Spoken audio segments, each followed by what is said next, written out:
رب العالمین کی حاکمیت کو قائم کرتا ہوں۔ حضرت حسین ابن علی رضی اللہ تعالیٰ عنہ اپنا یہی منشور لیے مدینہ منورہ سے روانہ ہوئے اور میدان کربلا میں پہنچے۔ جب میدان کربلا میں پہنچے تو آپ کا راستہ روکا گیا۔ راستہ روکنے والوں میں ابن سعد بھی تھے، راستہ روکنے والوں میں عبید اللہ بن زیاد بھی تھا، اور راستہ روکنے والوں میں شمر بھی تھا۔ ان تین بندوں نے حضرت حسین ابن علی رضی اللہ تعالی عنہ کا میدان کربلا میں راستہ روکا، اور حضرت حسین ابن علی رضی اللہ تعالی عنہ میدان کربلا میں ان کو لوگوں کو یہی بات سمجھاتے رہے کہ ہم یہاں پر اسلامی حکومت کے نفاذ کے لیے آئے ہیں، اور جناب ہم یہاں آئے نہیں بلکہ ہم بلوائے گئے ہیں۔ حضرت حسین ابن علی رضی اللہ تعالی عنہ نے وہ تمام کے تمام خطوط ان لوگوں کے ان کوفیوں کے سامنے کیے جن میں شاہ بن ابی لیث اور بھی بہت سارے کوفی سرداران تھے جنہوں نے حضرت حسین ابن علی کو خط لکھے، اور وہ خط جب حضرت حسین ابن علی نے ان کوفیوں کے سامنے رکھے اور فرمایا کہ تم نے مجھے یہاں بلوایا ہے اور تم نے کہا تھا کہ ہم یہاں اسلامی نظام قائم کریں گے، تم نے کہا تھا کہ ہم اس ظالم اور جابر حکومت کا خاتمہ کریں گے، اور تم لوگوں نے مجھے کہا تھا کہ یہاں ہم صرف اور صرف اللہ اور اس کے رسول کے احکامات کو جاری کریں گے، تم نے اسی حساب سے مجھے یہاں بلوایا ہے، اب آؤ تم میرا ساتھ دو۔ اور حضرت حسین ابن علی نے ان کوفیوں کے نام لے لے کر جنہوں نے خطوط کو لکھا تھا، حضرت حسین ابن علی نے ان کے نام لے لے کر انہیں کہا کہ کیا یہ خطوط تمہارے نہیں ہیں؟ اور وہاں سے کوفیوں کی طرف سے آواز یہ آئی کہ جناب یہ خطوط ہمارے ہوں یا نہ ہوں، لیکن ہم ان خطوط سے اعلان بیداری اختیار کر رہے ہیں، گویا کہ ہم یہ کہہ رہے ہیں کہ یہ خطوط ہمارے ہوں یا نہ ہوں، لیکن ہم ان سے یہ اعلان بیداری کر رہے ہیں کہ ہم نے ان خطوط سے اپنے جو اعلان تھے یا ہماری جو باتیں تھیں ہم ان تمام باتوں سے اعراض کر رہے ہیں۔ حضرت حسین ابن علی نے بڑی دردمندانہ تقاریر ان کے سامنے کی، لیکن ان کوفیوں کے بالوں میں چوں برابر تک بھی حرکت نہ ہوئی، اور اس کے بعد جب حسین ابن علی نے دیکھا کہ کوفی کسی طرح بھی ہماری مدد کے لیے تیار نہیں ہے، آپ نے ایک تعداد کے مطابق 72 اصحاب رسول جن میں حضرت حسین ابن علی کے بھائی بھی شامل تھے، آپ نے ان تمام لوگوں کو سامنے بٹھایا اور ان سے کہا کہ جناب اب بات یہ ہے کہ یہاں پر یہ لوگ میرے دشمن ہیں، میں آپ کو اس بات کی اجازت دیتا ہوں کہ آپ یہاں سے تشریف لے جائیں، یہ میرے دشمن ہیں، میں اپنے دشمنوں کے ساتھ خود ہی نمٹ لوں گا۔ لیکن وہ جو 72 اصحاب رسول تھے وہ اس بات پر آمادہ نہ ہوئے، اور ایک صحابی رسول جن کا نام علی بتلایا جاتا ہے وہ علی آیا اور اس نے آ کر حسین ابن علی سے فرمایا کہ اگر اجازت ہو تو میں آپ کو اپنے ساتھ لیے چلتا ہوں، میرا قبیلہ آپ کی حفاظت کرے گا۔ لیکن حضرت حسین ابن علی نے وہاں جانے سے انکار کر دیا۔ یہاں یہ اصحاب رسول بھی جانے کو تیار نہیں، اور یہاں سے حضرت حسین ابن علی خود بھی جانے کو تیار نہیں، گویا کہ ابھی یہ مشورہ چل ہی رہا تھا، اور اچانک وہاں سے اعلان ہوا عبداللہ ابن زیاد کی طرف سے اور ابن سعد کی طرف سے کہ جناب ان کا کھانا پانی بند کر دیا جائے، حضرت حسین ابن علی کو اور ان کے جتنے بھی اصحاب تھے ان کو جناب جب پیاس لگی تو حضرت حسین ابن علی نے 40 افراد کو اس بات کی اجازت دی کہ آپ وہاں پر جائیں اور جا کر پانی کو لے کر آئیں۔ جب حضرت حسین ابن علی نے ان کو اجازت دی، یہ 40 کے 40 افراد پانی لینے کے لیے جانے لگے،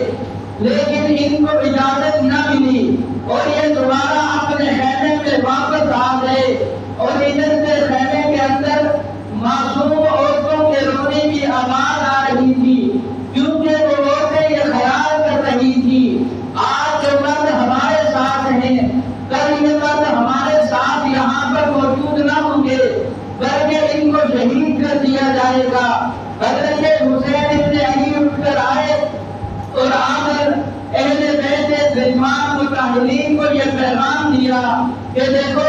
اگر ہم یہاں پر روئے تو اس رونے پر ہمارا دشمن خوش ہوگا، گویا کہ تم اپنی آواز کو کم کرو اور صبر کا دامن اختیار کرو۔ اللہ کی طرف سے جو مصیبت جو آزمائش آ چکی ہے اب ہم اس آزمائش پر صبر کریں گے۔ حضرت حسین ابن علی نے 9ویں رات کو یہ بات اپنی اہل بیت سے کہی اور اس کے بعد جب 10ویں کی صبح ہوئی تو ادھر سے شمر کا لشکر بھی آ گیا اور ابن سعد کا لشکر بھی آ گیا اور ادھر سے عبید اللہ بن زیاد کا لشکر بھی آ گیا اور جناب انہوں نے اپنے لشکروں کو ترتیب دی اور ادھر سے حضرت حسین ابن علی نے اپنے لشکر کو ترتیب دی۔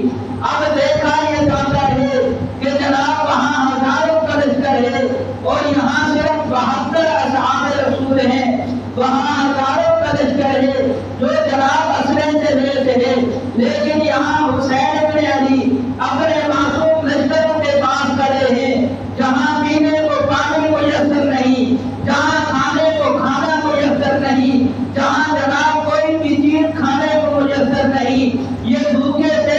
72 اصحاب رسول ان لوگوں کے سامنے کھڑے ہوئے ہیں اور جناب انہوں نے آپس میں لڑائی کی جن میں ان اصحاب رسول نے اپنی شجاعت ان لوگوں کو دکھائی، اپنی دلیری ان لوگوں کو یہ دکھائی کہ ان میں سے ایک ایک اصحاب رسول نے ان میں سے کئی کوفیوں کا خاتمہ کیا اور یہاں سعد بھی کھڑا ہوا ہے اور یہاں جناب عبید اللہ بن زیاد بھی کھڑا ہے، یہاں جناب شمر بھی کھڑا ہوا ہے اور جناب ان لوگوں نے حضرت حسین ابن علی کے لشکر کے خلاف اعلان جنگ کر دیا اور یہ اعلان جنگ ہوا۔ حضرت حسین ابن علی اپنی فوج کو دیکھ رہے ہیں، وہ بڑی شجاعت اور دلیری کے ساتھ کئی کوفیوں کا خاتمہ کر چکے ہیں اور خاتمہ کرتے کرتے ایک ایک آدمی دنیا سے رخصت ہوتا جا رہا ہے،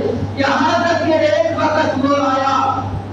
کہ حضرت حسین ابن علی کا سارا لشکر وہاں شہید ہو گیا، حضرت علی اکبر بھی وہاں شہید ہو گئے، ابن عباس بھی وہاں شہید ہو گئے، یہاں تک کہ مردوں میں کوئی بھی نہیں بچا۔ حضرت حسین ابن علی کا ایک چھوٹا بیٹا جن کا نام علی اصغر ہے صرف وہ وہاں پر موجود ہے اور اس کے بعد حضرت حسین ان کوفیوں کا سامنا کر رہے ہیں اور حالت حضرت حسین کی خود کی یہ ہے کہ ان کے جسم مبارک پر ایک روایت کے مطابق 72 زخم لگے ہیں اور ایک روایت کے مطابق آپ کے جسم مبارک پر 42 تیر لگے ہیں اور ایک روایت کے مطابق 45 تیر آپ کے جسم مبارک کو زخمی کر چکے ہیں۔ اس زخمی اور چور چور ہونے کی حالت میں حضرت حسین نے میدان نہیں چھوڑا، حضرت حسین ان کے سامنے جھکے نہیں، حضرت حسین پھر بھی ان کے سامنے کھڑے رہے اور جب جناب کوفی آئے اور ان کوفیوں نے حضرت حسین کا مقابلہ کیا، حضرت حسین نے بڑی شجاعت اور دلیری کے ساتھ ان میں سے کئی کوفیوں کو جہنم حاصل کیا، یہاں تک کہ جب شمر نے دیکھا، جب عبید اللہ بن زیاد نے دیکھا کہ جناب یہ ہمارے سپاہیوں کا کام نہیں ہے حضرت حسین کو جھکانا، پھر آخر یہ بڑے خود جلدے آئے اور انہوں نے آ کر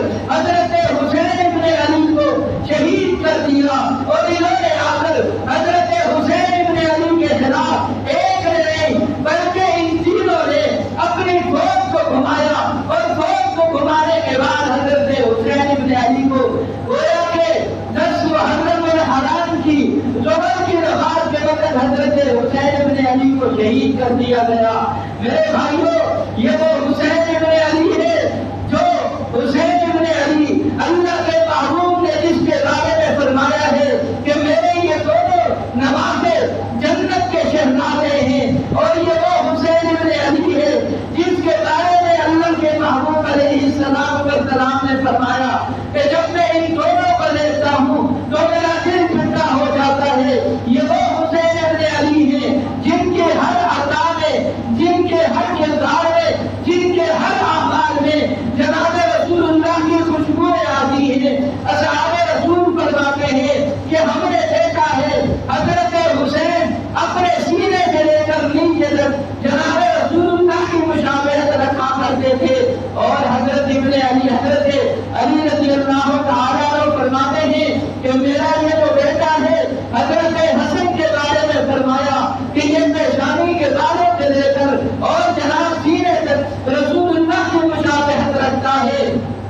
یہ وہ اصحاب رسول ہیں، یہ وہ جناب رسول اللہ کے نواسے ہیں جنہوں نے اعلان جنگ کیا ہے تو صرف اس وجہ سے کہ ہم اس ظالم حکومت کا خاتمہ چاہتے ہیں۔ انہوں نے اپنے گھر سے اپنی جان کو داؤ پر لگایا ہے صرف اس وجہ سے کہ جناب ہم یزید کا مقابلہ کریں گے۔ اللہ نے جو احکامات نافذ کیے، اللہ نے جو اعلان کیے، اللہ نے جو حدود نافذ کی ہیں، ہم ان حدود کا جو اللہ نے نافذ کی ہے، ہم ان حدود کو اللہ کی سرزمین پر قائم کرنا چاہتے ہیں۔ میرے بھائیوں، میں اور آپ بھی ہم اپنے آپ کو حسینی کہتے ہیں۔ آؤ اللہ کی حدود میں کھڑے ہو کر ہم یہاں پر اللہ کا نفاذ قائم کرنا چاہتے ہیں، لیکن حقیقت یہ ہے میں اپنے آپ کو حسینی کہتا ہوں، حقیقت یہ ہے آپ اپنے آپ کو حسینی کہتے ہو، لیکن ہمارا کردار تو یہ ہے سب سے زیادہ جھوٹ میرے اندر پایا جاتا ہے، سب سے زیادہ منافقت میرے اندر پائی جاتی ہے، سب سے زیادہ حسد میرے اندر پایا جاتا ہے، لیکن میں کہتا اپنے آپ کو حسینی ہوں۔ میرے بھائیوں، اگر سچا حسینی بننا ہے تو آؤ حضرت حسین رضی اللہ تعالیٰ عنہ کی طرح زندگی گزارو۔ یہ وہ حسین ہے جس کی کبھی نماز قضا نہیں ہوئی، یہ وہ حسین ہے جس نے اپنی زبان مبارک سے کبھی جھوٹ نہیں بولا، یہ وہ حسین ہے جو اللہ کی سرزمین پر اللہ کا نفاذ چاہتا ہے۔ لیکن میں اپنے آپ کو حسینی کہتا ہوں، میں اپنے 6 فٹ کے بدن پر اللہ کا نظام قائم نہیں کر سکتا، میں 6 فٹ کے بدن پر حدود اللہ کو نافذ نہیں کر سکتا، تو پھر میں کس طرح سے اپنے آپ کو حسینی کہتا ہوں؟ میرے بھائیوں، حضرت حسین نے اللہ کے نظام کے لیے اپنی جان کو وار دیا ہے، اللہ کے نظام کے لیے اپنی اولادوں کو کٹوا دیا ہے، اللہ کے نظام کے لیے اپنے ساتھیوں کو، ان کے ساتھیوں کی جان کو پیش کر دیا ہے، لیکن اللہ کے نظام کے لیے حضرت حسین نے